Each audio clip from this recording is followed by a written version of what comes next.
Hello friends, நான் இன்னைக்கு வந்து என்ன செய்ய போறேன்னா, நான் இதுக்கு முன்னாடி ஒரு வீடியோ போட்டிருப்பேன். அதில் வந்து எறா வாங்கினதை உங்கள்கிட்ட நான் காமிச்சிருப்பேன். அந்த எறாவை எடுத்து நான் வந்து இன்னைக்கு வந்து ஊறுகாய் பண்ண போறேன். எறாவில் வந்து ஊறுகாய். இது என்வி பார்க்குறவங்க கண்டிப்பாக இந்த வீடியோ வந்து ஸ்கிப் பண்ணாமல் பாருங்க. பார்க்க பிடிக்காதவங்க ஸ்கிப் பண்ணிடலாம். ஏன்னா இது வந்து ரொம்ப டேஸ்ட்டாக இருக்கும். இது வந்து நம்ம வச்சு சாப்பிட்றது, லாங் லைஃபாக வச்சு சாப்பிட்ற ரெசிபி இது. இதுக்கு நான் தேவையானதெல்லாம் எடுத்து வச்சுருக்கேன் பாருங்கள். இதுக்கு தேவையான தக்காளி எடுத்து வச்சுருக்கேன். அடுத்தது காஞ்ச மிளகாய், அடுத்தது இஞ்சி பூண்டு, அடுத்தது மிளகுத்தூள், அப்புறம் இது கருவேப்பிலை, காஞ்ச கருவேப்பிலை தான் இதுக்கு போட்டால் நல்லாயிருக்கும். பச்சையாக போடக்கூடாது, ஈரம் இல்லாமல் போடணும், ஏன்னா கெட்டு போகக்கூடாது. அடுத்தது இதில் மஞ்சள், அடுத்தது இதில் சோம்பு பொடி, அப்புறம் புளி, அப்புறம் மிளகாத்தூள் எடுத்து வச்சுருக்கேன். அடுத்தது பச்சை மிளகாய். இவ்வளவும் நம்ம இப்போ பண்ண போகிறோம். ஃபஸ்ட்டு வந்து இந்த தக்காளியும் இந்த காஞ்ச மிளகாய் கொஞ்சம் புளியை போட்டு நான் தனியாக வேக வைக்க போகிறேன். ஏன் இதை வந்து தக்காளி நம்ம போடுறோம், வெறுமையாகவே நம்ம புளி போட்டு பண்ணலாம்னா கண்டிப்பாக பண்ண முடியாது. ஏன்னா இதை நம்ம வந்து அரைக்க மாட்டோம். இதை வந்து நம்ம வந்து அரைக்காமல் பண்ணுறதுனால இதுக்கு வந்து ஒரு பைண்டிங்காக தான் இந்த தக்காளி போடுறோம். இப்போ ஃபஸ்ட்டு இந்த தக்காளியும் இந்த காஞ்ச மிளகாய் எடுத்து வச்சுருக்கேன் இல்லையா, இந்த காஞ்ச மிளகாய், இந்த புளி, இதை வந்து நான் தேவையான புளி தான் எடுப்பேன். இது நிறைய புளி இருக்குது. இது இந்த எறாக்கு தேவையான புளி போட்டு மொத்தமாக நம்ம ஒரு ஸ்டவ்வில் வேக வச்சு முதல்ல ப்ராசஸ் எடுத்துக்கிடுவோம். அதுக்கப்புறம் என்ன செய்கிறேன்றதை உங்ககிட்ட நான் சொல்கிறேன். முதல்ல வந்து இந்த தக்காளியை வேக வச்சுக்கிறேன். பாருங்க, தக்காளி நம்ம எடுத்து வச்சுருந்தோம் இல்லையா, காஞ்ச மிளகாய். இப்போ அது கூட இந்த கொட்டைலாம் இல்லாமல், நாரெல்லாம் இல்லாமல், ஒரு சில புளியில் வந்து இப்படி கொட்டை இருக்குது, அதெல்லாம் எடுத்துருங்க. இப்போ தேவையான புளி நான் போட்டுக்கிறேன். இது கூட இவ்வளோ புளி போடுறேன். ப்ரிசர்வேட்டிவ் புளி தான், சரிங்களா? இப்போ நான் வந்து இது இண்டக்ஷனில் வச்சு வேக வைக்க போகிறேன். ஃபஸ்ட்டு இதை வேக வச்சுக்கலாம். அதுக்கப்புறம் வந்து எறாவை வந்து நம்ம வந்து ஆல்ரெடி நான் வந்து உப்பு, மஞ்சத்தூள், கொஞ்சம் எண்ணெய் போட்டு புரட்டி வச்சுருக்கேன், கெட்டு போகாமல் இருக்கிறதுக்காக. இப்போ இது நல்லா வெந்துக்கிட்டு இருக்கட்டும். மூடி போட்டுறேன், இது வேகட்டும். அடுத்தது எறாவை வந்து நம்ம வந்து ஒரு மசாலா போட்டு புரட்டி வைக்க போகிறோம். என்னென்ன மசாலா போடுறேன் அப்படின்றத சொல்கிறேன் பாருங்கள். இல்லை நான் கொஞ்சம் உப்பு வேறு போட்டிருக்கேன், மஞ்சத்தூளும் போட்டிருக்கேன். அதனால் இது வந்து நான் எவ்வளோ எடுத்துருக்கேன்னா 4 கிலோவுக்கும் கூட 325 கிராம் எடுத்திருக்கேன் இந்த எறா. இப்போ அதுக்கு வந்து நம்ம இந்த சிக்கன் மசாலா இருக்குது பார்த்தீங்களா, அதை போட்டு புரட்டி வச்சிடணும். சிக்கன் மசாலா போட்டிங்கன்னா உங்களுக்கு இந்த சில்லி சிக்கன் மசாலா இருக்குது பார்த்தீங்களா, அதை பார்த்தீங்களா, இந்த பேக்கெட் தான். இதை வந்து நான் போட்டு புரட்டி வச்சுக்க போகிறேன். கொஞ்சமாக போட்டு வச்சுக்கலாம். ஏன்னா நல்லா அப்படி இல்லை உங்கள்கிட்ட சிக்கன் 65 மசாலா இல்லை அப்படின்னா நீங்கள் நார்மலாகவே மிளகாத்தூள், பெப்பர் பவுட்ரு, அப்புறம் அதெல்லாம் கரம் மசாலா, உப்பு அதெல்லாம் போட்டு புரட்டி வச்சுக்கலாம். இப்படி பட்டு வைக்கும்போது கொஞ்சம் கலர் வரும், அவ்வளோதான். கொஞ்சம் டேஸ்ட் நல்லாயிருக்கும், அவ்வளோதான். தேவையான அளவு போட்டுக்கலாம். பரட்டி வச்சுட்டேன். இது ஒரு 2 மினிட்ஸ் இருக்கட்டும். அதுக்குள்ளே நம்ம எண்ணெயை காய வச்சு இதை பொரிச்சுக்க போகிறோம். ஆஃப் குக் பண்ணிக்கலாம். பண்ணிட்டதுக்கப்புறம் தான் திரும்ப ப்ராசஸ் வந்து நம்ம ஊறுகாய் பண்ணணும். இதே மாதிரி நீங்கள் வந்து வஞ்சர மீனில் கூட பண்ணலாம். மீன் முள் இல்லாத மீன் இருக்குது பார்த்தீங்களா, அந்த மீன்லேயும் பண்ணலாம், ரொம்ப நல்லாயிருக்கும். ஆல்ரெடி நான் வந்து இந்த ரெசிபி வந்து ரொம்ப வருஷத்துக்கு முன்னாடி ஹஸ்பண்டோட ஃப்ரெண்டு ஒருத்தர் வந்து இந்த எறா ஊறுகாய் பிஸ்னஸ் பண்ணார். அப்போ அவர் என்ன பண்ணாருன்னா, எங்கள் ஹஸ்பண்ட் ஒரு பாட்டில் கொடுத்து நீங்கள் அதை ட்ரையல் பண்ணி பாருங்கள், பார்த்துட்டு எப்படி இருக்குன்னு சொன்னீங்கன்னா நான் உங்களுக்கு வந்து ஒரு டீலர்ஷிப் மாதிரி தரேன் அப்படின்னு சொல்லியிருந்தார். பட்டு நாங்கள் அதை செய்ய முடியல. ஆனால் ரொம்ப நல்லா இருந்தது. அதுக்கப்புறம் எங்களுக்கு ஒர்க் ஜாப் நிறையா இருந்தோன்னா நாங்கள் அதை எடுக்கலை. அப்போ அவர் சொல்லி கொடுத்தாரு, இந்த ரெசிபி சொல்லி கொடுத்தாரு. அதை நான் அதன்படி கொஞ்சமாக வீட்டில் செஞ்சு பார்த்தேன், ரொம்ப நல்லா இருந்தது. அதுக்கப்புறம் நான் வந்து ரெசிபி செய்யவே இல்லை, வீடியோவிலையும் நான் போடவே இல்லை. இதுதான் ஃபஸ்ட் டைம் நான் வீடியோவில் போடுறது. ரொம்ப நல்லாயிருக்குங்க.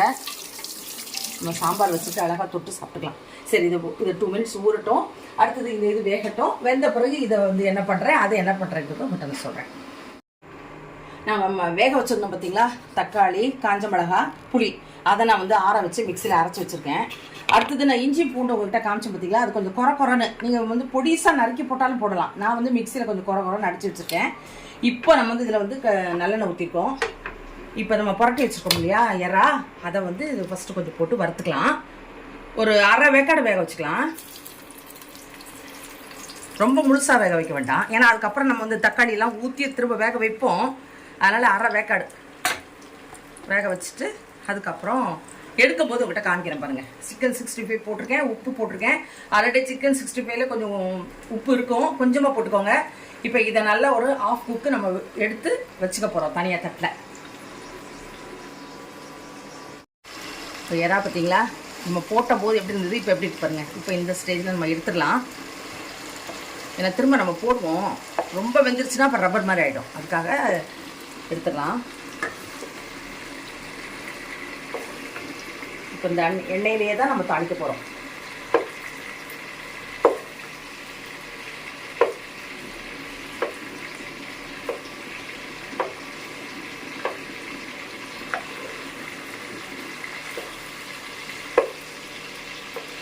நான் இதில் என்ன போட போகிறேன்னா பச்சை மிளகாய்.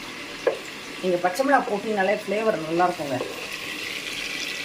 எல்வி ரெசிபிக்கு எல்லாமே நீங்கள் பச்சை மிளகாய் போட்டு பாருங்களேன், அதனுடைய வாசனையே நல்லாயிருக்கும். நம்ம வந்து போட்டாச்சு. அடுத்தது நான் வந்து ஒரு 3 பச்சை மிளகாய் நறுக்கி வச்சுருக்கேன், அதை இதில் போடுறேன். இப்போ அது நல்லா வேகட்டும். வீடியோவை கட் பண்ணவே இல்லை, அப்படியே டைரெக்டாக தான் எடுக்கிறேன். வந்து பச்சை மிளகாய் போட்டாச்சு, நல்லா வெகுந்துட்டு காஞ்ச இந்த மாதிரி காஞ்ச கருவேப்பிலை இருந்தால் போடுங்க. அப்படி இல்லைன்னா நல்லா வந்து தண்ணியில் வந்து கழுவிட்டு நல்லா வந்து துணியில் வாட விட்டுட்டு அதுக்கப்புறம் போடுங்க. டைரெக்டாக நீங்கள் வந்து கழுவிட்டு உடனே போட்டிங்கன்னா அது வந்து ஊறுகாய் வந்து கெட்டு போயிடும். அதனால் இந்த மாதிரி காஞ்ச ஒரு இதாக போடுங்க. நான் எப்போதுமே இந்த மாதிரி வச்சுருப்பேன், அதனால தான் போடுறேன். இதுவும் நல்லா பொரியட்டும். அடுத்தது நம்ம இந்த பூண்டு நசுக்கி வச்சுருக்கோங்க, வெட்டி கூட போடலாம், பொடியே வெட்டி கூட போடலாம், அதை போட்டிருக்கேன். அடுத்தது கொஞ்சம் இது நல்லா வதங்கட்டும். எண்ணெய் பத்தாது, எண்ணெய் கொஞ்சம் ஊற்றிக்கலாம்.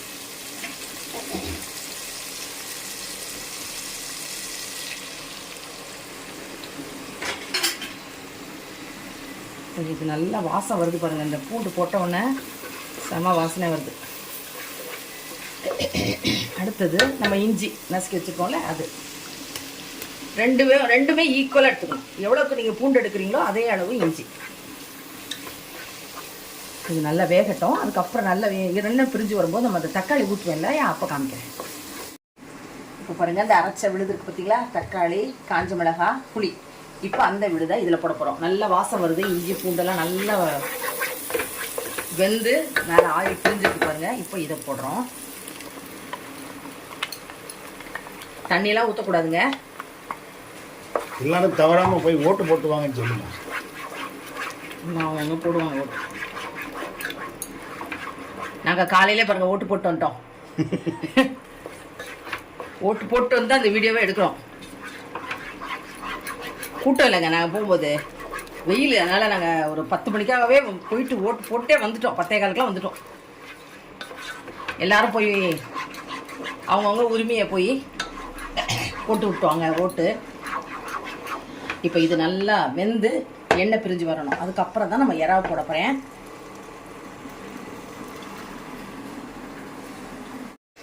நான் இறா வந்து வறுத்து வச்சுருந்தேன் பார்த்தீங்களா, அதையும் இதில் போட்டுட்டேன். இப்போ இந்த மாதிரி அகலமான பாத்திரத்தில் வச்சு செய்யுங்க, அப்போ தான் உங்களுக்கு கிண்டுறதுக்கெலாம் நல்லாயிருக்கும். இல்லைனா வெளியில் வந்து இந்த தக்காளி நம்ம போட்டிருக்கோம் இல்லையா, தெரிக்கும். அதனால் இந்த மாதிரி அகலமான ஒரு கடாய், அகலமான ஒரு பாத்திரம், அடிகனமான ஒரு பாத்திரத்தை வச்சுக்கோங்க. இப்படி ஒட்டாமல் இருக்கும், நல்லாயிருக்கும். அப்படி இப்போ நம்ம வந்து நல்லா வேகட்டும். அந்த இறா வந்து நம்ம ஆஃப் குக் தானே வச்சுருந்தோம், இப்போ இதிலே நல்லா வெந்துடும். இதுக்கப்புறம் நம்ம வந்து ஒரு எப்போதும் நம்ம ஒரு தொக்குக்கு ஊறுகாய்க்கு நான் நிறைய வீடியோஸ் வந்து பிரண்டை, சுண்டைக்காய், பூண்டு, வெங்காயம் நிறைய ரெசிபி வந்து நான் தொக்கு போட்டிருக்கேன். லிங்க் கொடுக்குறேன், சர்ச் பண்ணி பாருங்கள், உங்களுக்கு ரொம்ப யூஸ்ஃபுல்லாக இருக்கும். அதே மாதிரி தான் இந்த வந்து ப்ரான் ஊறுகாவும், இதையும் நீங்கள் ட்ரை பண்ணி பாருங்கள். நம்ம எப்போவும் ஊறுகாய்க்கு போடுவோம் இல்லையா, வெந்தயமும் கடுகு நான் பொடி, ஏன்னா நான் கடுகு போட்டு தாளிக்கலை, ஊறுகாய்க்கு நம்ம தாளிக்க மாட்டோம் இல்லையா, இப்படி போடுற தொக்குகளுக்கு தாளிக்க மாட்டோம். அதனால் இந்த பொடியை நான் அரைச்சி வச்சுருக்கேன். இதுதான் நம்ம கடைசியில் போட போகிறோம். அப்புறம் வந்து இது பாருங்கள், மிளகுத்தூள்.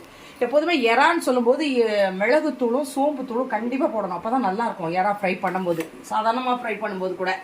அதனால் இந்த ஊறுகாய்க்கு அதை நான் வந்து போடுவேன், நல்லா இருக்குங்க.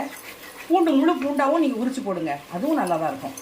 இப்படி போட்டாவும் நல்லாயிருக்கும். சில பேருக்கு பூண்டு வந்து அந்த மாதிரி முழுசாக இருக்கிறது பிடிக்காது, அதனால தான் நான் இப்படி பண்ணியிருக்கேன். உங்களுக்கு முழுசாக போட்டு அப்படியே சாப்பிட்றது பிடிக்கும்னா நீங்கள் முழுசாகவே போட்டுக்கலாம். இஞ்சி கூட நீங்கள் பொடியாக நக்கி போட்டுக்கலாம். இப்போ இது நல்லா எண்ணெய் பிரிஞ்சு வரட்டும். அதுக்கப்புறம் தான் அந்த பொடியும் மிளகுத்தூள் போட்டுறது.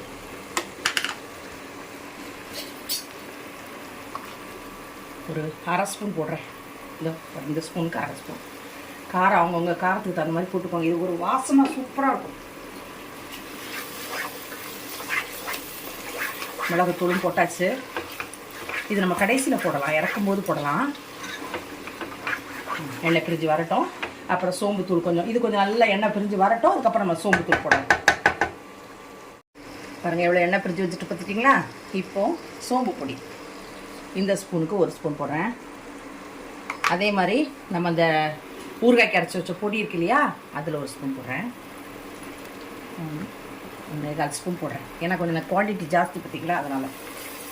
அவ்வளோதான். எறா சாப்பிட்டு பார்த்தேன், வெந்துருச்சு. அவ்வளோதான். இது நல்லா ஆறின பிறகு நம்ம ஒரு பாட்டிலில் அடைச்சி வச்சுக்க போகிறோம். எப்பப்பெல்லாம் நமக்கு வந்து எறா சாப்பிடணும்னு தோணுதோ அப்போ இதில் 1 ஸ்பூன் ஊறுகாய் வச்சு சூப்பராக சாப்பிடலாம். எப்படி இருக்குது பாருங்கள். இதிலே நீங்கள் சாட்டை போட்டு கூட சாப்பிடலாம், சூப்பராக இருக்கும். இப்போ நான் இதெல்லாம் நல்லா ஆறின பிறகு இப்போ உடனே எடுக்க போகிறது கிடையாது. சாயங்காலம் தான் எடுத்து நான் வந்து பாட்டில் அடைச்சி வைக்க போகிறேன். பார்த்தீங்களா, அவ்வளோதான், ரெடி ஆச்சு. எறா ஊறுகாய் ரெடி. ட்ரை பண்ணி பாருங்கள் எப்படி இருக்குது. நெக்ஸ்ட்டு அடுத்த ரெசிபியில் நான் உங்களை மீட் பண்ணுறேன். இங்கே பாருங்கள் எப்படி இருக்குன்னு. இதே மாதிரி நீங்களும் செஞ்சு பாருங்கள். சீப்பாக கிடைக்கிற நேரம் செஞ்சு வச்சுக்கிட்டா நமக்கு ரொம்ப யூஸ்ஃபுல்லாக இருக்கும். பாய்.